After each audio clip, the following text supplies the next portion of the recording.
Euphrates drying up last week, and how right now there's a drought. We talked about the Ataturk Dam in Turkey, where they can actually literally stop the water flow with the Euphrates and dry up the Euphrates with their dam. So it could be a combination of both, but it would appear that the prophecy about the river Euphrates, a massive river, drying up is beginning to come to pass, exactly as God's word said that it would. Now, this is what's so amazing about this prophecy. There's really two fronts here. The first amazing thing about this prophecy is that this massive river, the river Euphrates, could actually even dry up, and we see it happening.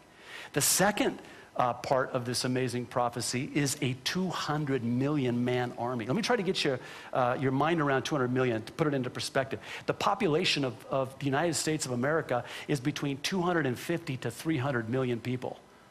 In other words, this is conservatively, 2/3 of the population of the United States will form themselves together as an army and come against and towards Israel. And that's amazing because 200 million is more than the population of most of the nations on planet Earth. Where in the world are you gonna... Okay, we got the Euphrates River drying up. I don't know why I keep saying driving. Am I going to get a speeding ticket on the way home, Lord? Drying up. The Euphrates River is drying up. That part's getting taken care of. How are we going to take care of now 200 million? Where are we going to find a 200 million man army? Enter China. China. Listen to this. China's population is about 1.5 billion with a B people. Now, what's the population of planet Earth? 6 billion. You mean what? Wait. That means that 1 in every 4 people live in China. Think about that. Just try to get your mind around that. That's the population of China. Now, here's another dynamic that you have to factor into the China equation or China connection. A number of years ago, China, because of their population, instituted a one-child law. Listen to this. If you have more than one child, you could face imprisonment for up to 15 years. Now, this has led to, and this is the saddest thing, this has led to untold abortions, especially of baby girls, because everybody wants to have a boy.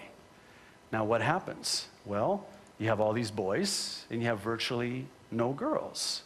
Now if you look at the demographics of China today, because of this one-child policy, you'll find now that hundreds of millions of young men are available for military service with China's one-child policy in place, creating this surplus of male children.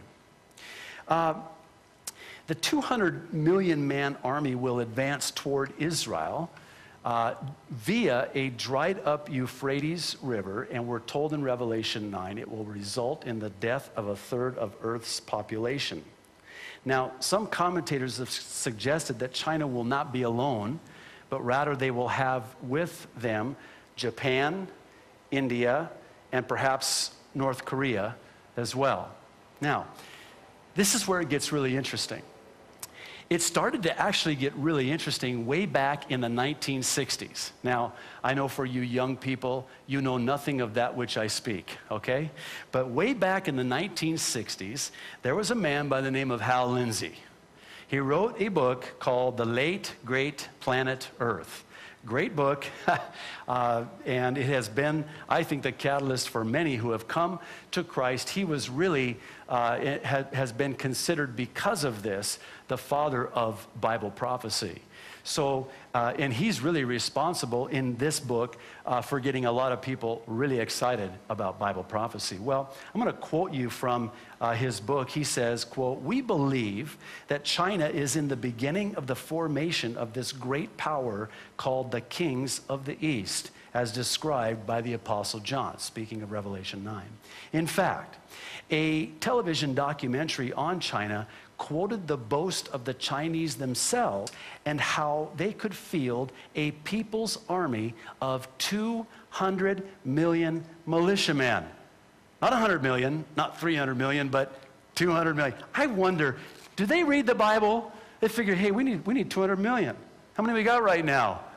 If we're going to fulfill this prophecy, we need 200 million. So they got 200 million. And in their own boast, Hal Lindsey says, they named the same number as the biblical prophecy. Now, this is back in the 60s. Fast forward the tape, the DVD, pardon me. Sorry, young people, the DVD. They don't have tapes anymore. Fast forward the 8-track. No, never mind. Had a flashback. I'm back with you now. Fast forward the DVD now to 1999, the CIA fact book.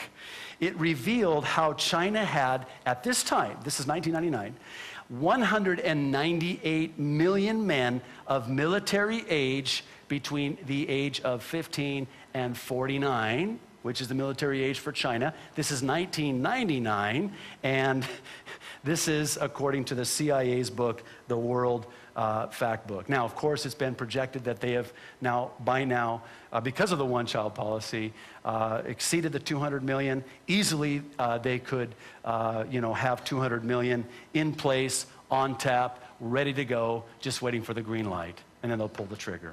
Now, I want to bring today's prophecy update today in for a landing this way.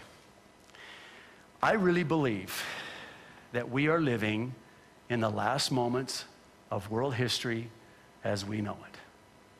I think I've said it before, I'll say it again. I have the gift of repeating. I believe that the United States of America as we've known it will never be the same again. And that may not be such a bad thing.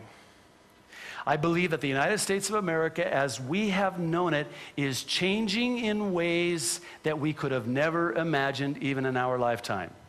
And it must happen. Why? Because the United States of America is not mentioned in Bible prophecy. I say that to say this. You take all of these conditions that we're studying that are coming together to form this perfect prophetic storm. And I tell you, it's interesting to me. You take that coupled with, and that'll probably be another one of the conditions we look at in a future study, Lord willing, but you take that coupled with what's happening in the United States of America, and you gotta wonder, man, how close are we? Let me hasten to say, please, occupy till he comes. Occupy. I want to be as ready for the rapture of the church as if it were to happen today as I would be if it weren't for another 10 years from now. Make plans. Have plans. Don't let those plans have you. Hold on to your plans, not like this, like this. Not my will, Lord, thy will be done. I mean, I have long-term plans. I don't know that I'll see them come to fruition, especially with my boys, ages 11 and 9. I'm actually praying that the rapture will come before Elias gets his driver's license, but that's my problem. For sure before Sabia gets married, because no boy is ever going to be. She's only 2, so we got time. So again, I'm ready either way, but I'm thinking I'm not going to probably let her date if the Lord tarries. I won't let her date till she's probably like 30. But anyway, pray for me. I really believe that the rapture could happen at any time. Now here's the question on the table. Are you ready? Are you ready? Can I talk to believers first? Has the world and the cares and the affairs of this world got you so tightly held in its grip that were the Lord to come, it would catch you off guard?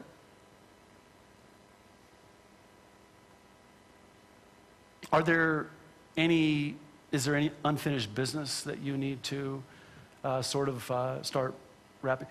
Can I say it this way? You need to get your affairs in order. Get your affairs in order. This is why we do this every Sunday, by the way. See, when I stand before the Lord, I want him to say, not only, well done, good and faithful servant.